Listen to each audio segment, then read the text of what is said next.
Welcome to another episode of Deal Hunting. I got a call from a good friend who said that there may be a house up for sale, recently broken into. It was on the market, some damage was done. The owner is kind of over it, and they're just looking for a cash buyer to make them an offer and get out of this thing. So when deals like this happen, you got to make a move quick, jump on it. It seems like the seller's motivated, and it seems like a house that's in my price range. We're talking 40,000-ish at this point, but take a look. Not bad, right?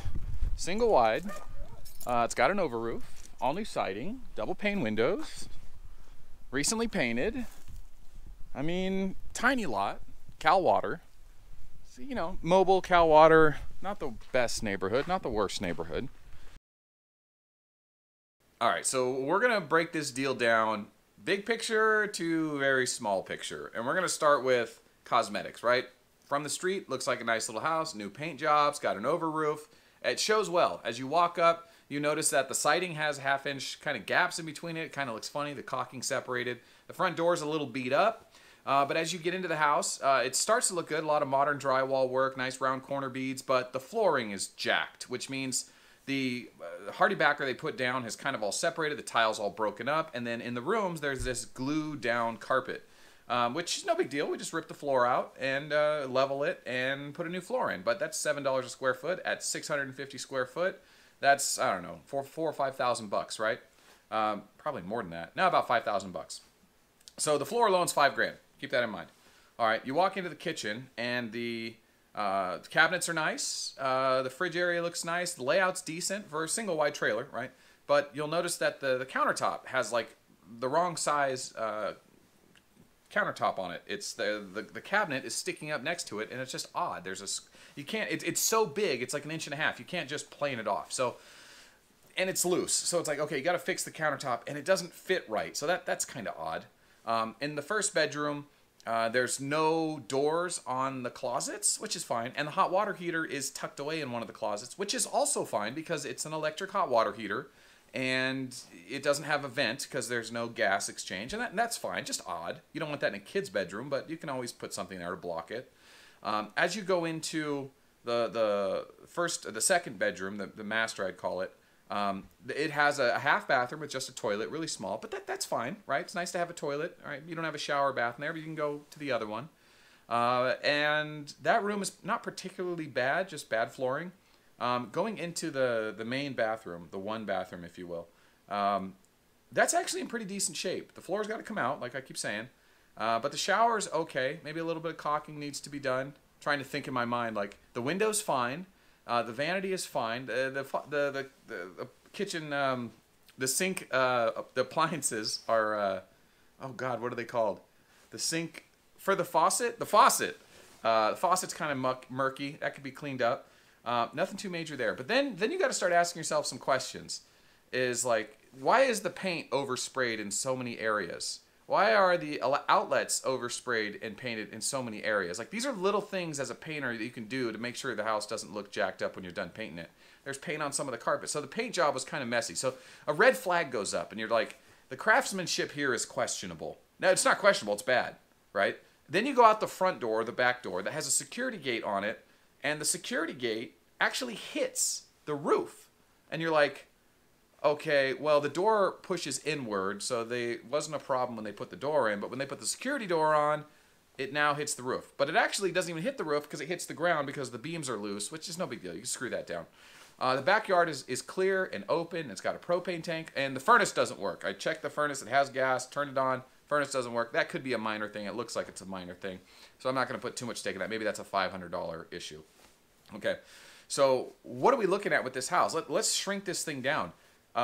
Is this a single wide house on a permanent foundation?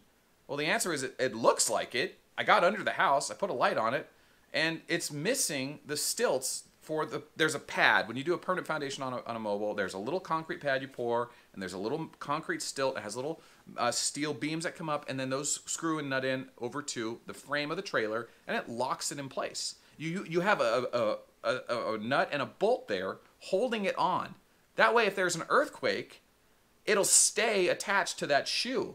But the way they did it was they just used maybe 6x10s and they kind of stacked them like Legos, and it's just sitting on those, which is fine for a cabin in the woods that you go hunting in.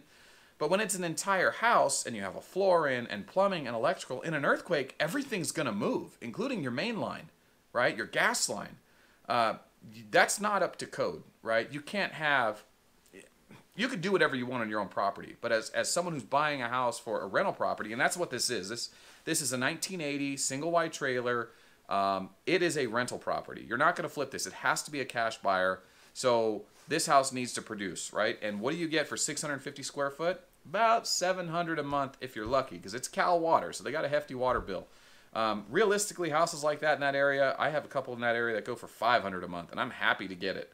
That one's potentially better, like a $600 to $700 max. So what does that yield you? $42,000 in 5 years, and you know you're going to be into that floor for $5,000 or $6,000 minimum, plus some furnace work, plus some exterior work on the outside.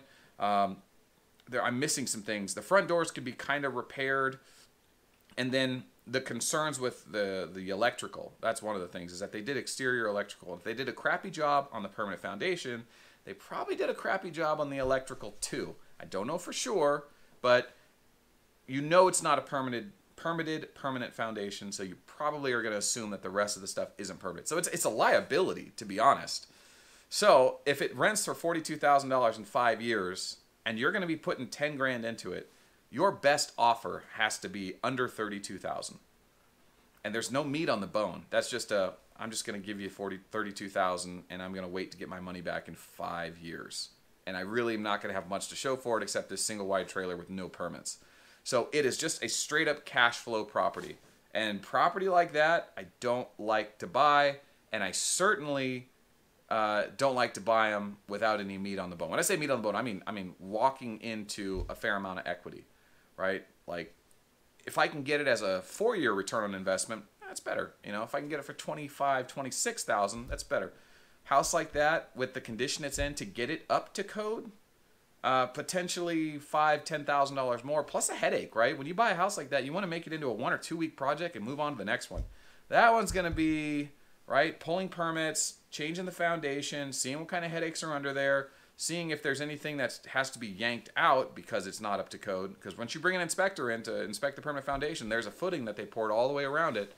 And I don't know what they did with the gas line going in, the water line going in.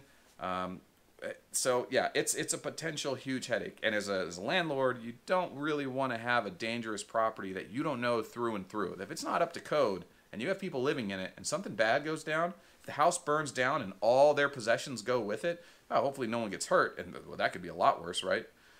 Anyway, so ultimately, I think that deal is basically somebody who had a vacation house, who did a bunch of work to it themselves. They made improvements as they went up and came to the lake and had a vacation. And over the years, it got better and better and better. But now they're looking at it going, hey, we need to sell that vacation house. And we think it's worth, you know, they had it listed at 100 grand, then 90, and then 89, no bites. And then it got broken into. And that's how I got the deal, was that it was offered as they just want to get out from under it. They want a cash buyer.